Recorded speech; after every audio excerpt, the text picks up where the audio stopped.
What happened to Marco Siffredi during his attempt to snowboard down the Norton Couloir on Mount Everest remains one of the greatest mysteries in the world of extreme snowboarding and mountaineering, leaving many unanswered questions and sparking intense speculation about the circumstances of his disappearance. In addition to the mystery surrounding his disappearance, Marco Siffredi's legacy as a fearless and limit-pushing athlete has continued to inspire a new generation of mountaineers and snowboarders who try to reach new heights while also being aware of the risks and dangers of the mountains. Marco Siffredi's disappearance is a tragic event that shocked the mountaineering community. Siffredi was a highly skilled and experienced snowboarder who had already achieved significant feats before attempting to snowboard down the Norton Couloir on the Tibetan side of Mount Everest.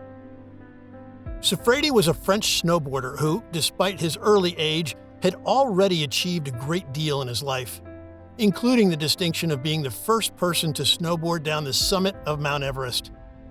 But it is still a real mystery as to what really happened to him on the Norton Couloir of Mount Everest.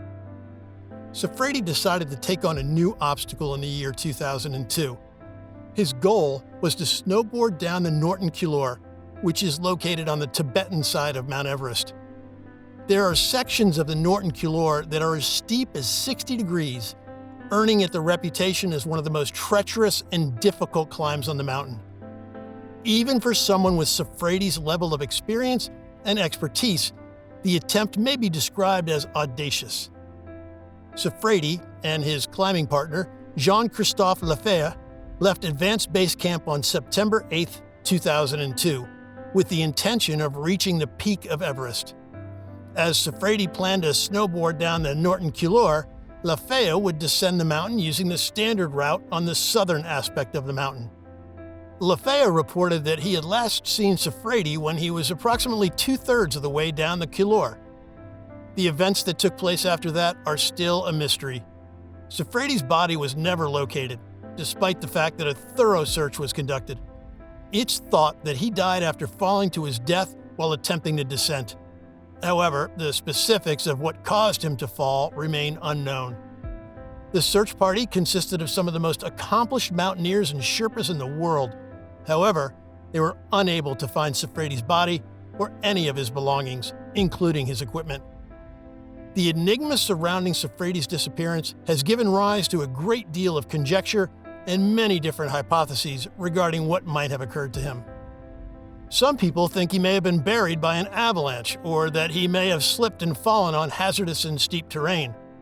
Others have hypothesized that he may have purposely abandoned his equipment in an attempt to free climb the Couloir, which would have been a very difficult undertaking given the conditions. Siffredi was an athlete who pushed the boundaries of what was possible in his sport, and it's apparent that he was a highly competent and respected competitor who did this. He was renowned for his lack of fear and his dogged resolve to all that he set out to do, no matter how challenging or risky the tasks may have been.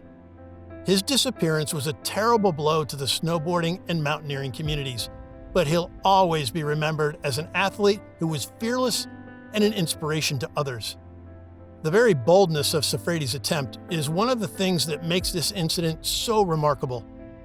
In light of the fact that the Norton Couloir is commonly regarded as one of the most perilous and challenging slopes on Mount Everest, attempting to snowboard down it is an extremely hazardous and risky activity.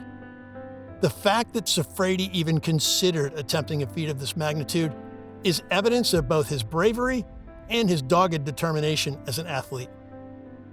The story of Marco Siffredi's disappearance is a sad reminder of the risks involved in extreme snowboarding and mountaineering.